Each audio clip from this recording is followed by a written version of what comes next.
So I'm showing you the after and then the before using the 4% Monistat, and then after I take a shower. The reason is for me, after I take a shower, it's really, really red.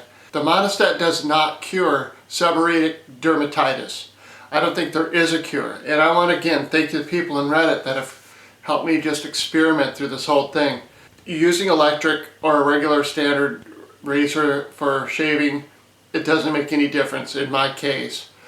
What I do notice though is I put on the Monistat after I take a shower, and I just put a thin film on. In my case it's this area here and then this area here.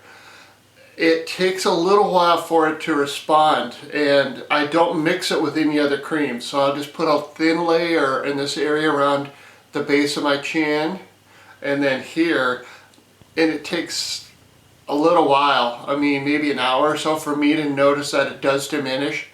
But this has been the best result that I've gotten out of any product. So what I would recommend is that you give it a try, just one box, and see how it goes for you.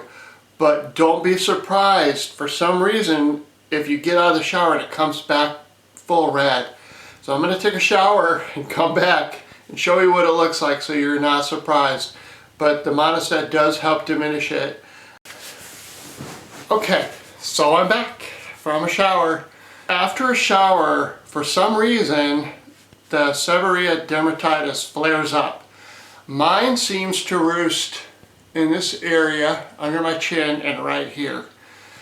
I put the Monistat on, after I towel off and everything. I don't mix it with other lotions initially.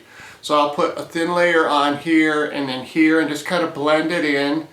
And then a little while later, I'm guessing an hour or something like that for me, it will diminish the redness significantly, as you saw in the after video.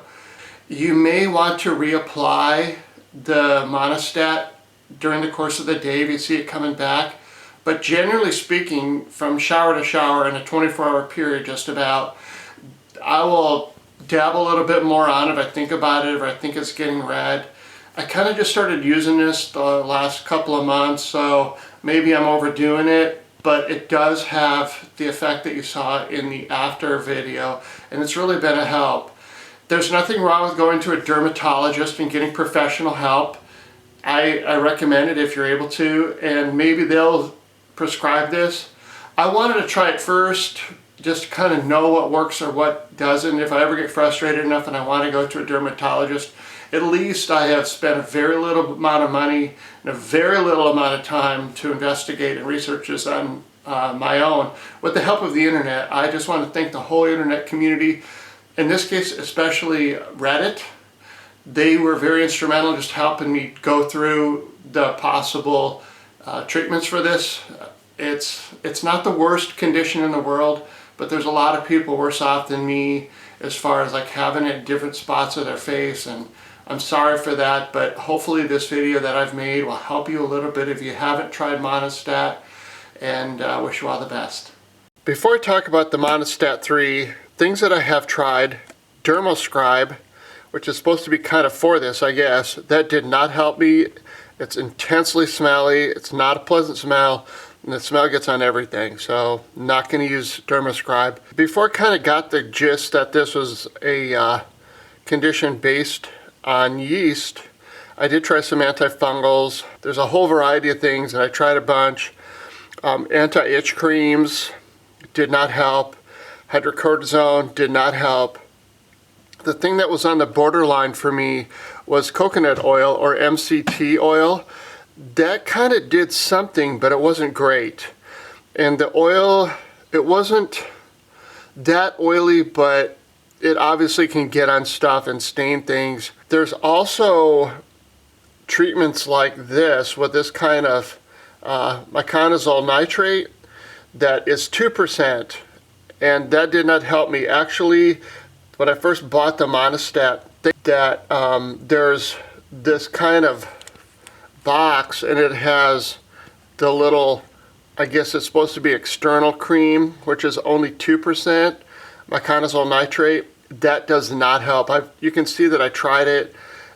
I didn't want to waste it, so I just kind of tried it, but 2% just was not strong enough for me. One of the things that you can do with this applicator is to take it out of the little wrapper there and put it in a little tub the way I have. The applicator plunger thing, but the problem is that this just falls out. So it doesn't stay in there. There's a little hole in there, but it doesn't really connect and stay in. It's really meant for a one-time application. So what I have found is that it's easier to take a box of these and just push it all into a little like this that you can get at a dollar store. 3 of these would fill this up, if I remember right. I can't remember, but anyway, and then you just put your finger in there, take the lid up, put your finger in it, and then, you know, rub it on whatever area. Just remember, put on a thin coat and then blend it in. So when you're going out somewhere, it's white, as you can imagine, and it's pretty obvious that you're wearing it. So you can just blend it in a little. Thin coat is fine.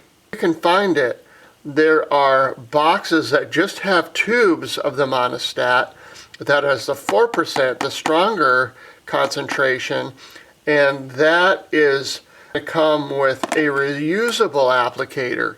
So you can get a 25-gram tube of this with one reusable applicator. You're not going to use the applicator, it's empty, but you can just use the tube. I haven't found it actually. I've seen boxes of it. Nobody had it, so maybe they're not even actually making that anymore. But if you can find the 25-gram tube of this, it's much more efficient. But these I've been getting on eBay. I've just been starting to use this, so I think I bought 2 or 3 boxes and delivered with the 3 pre-filled applicators. It was like $10. So it's not that expensive. But I heard on, again, Reddit that this is a treatment that you can get at a dermatologist, and it's going to be the 4% concentration, or the strength of 4%.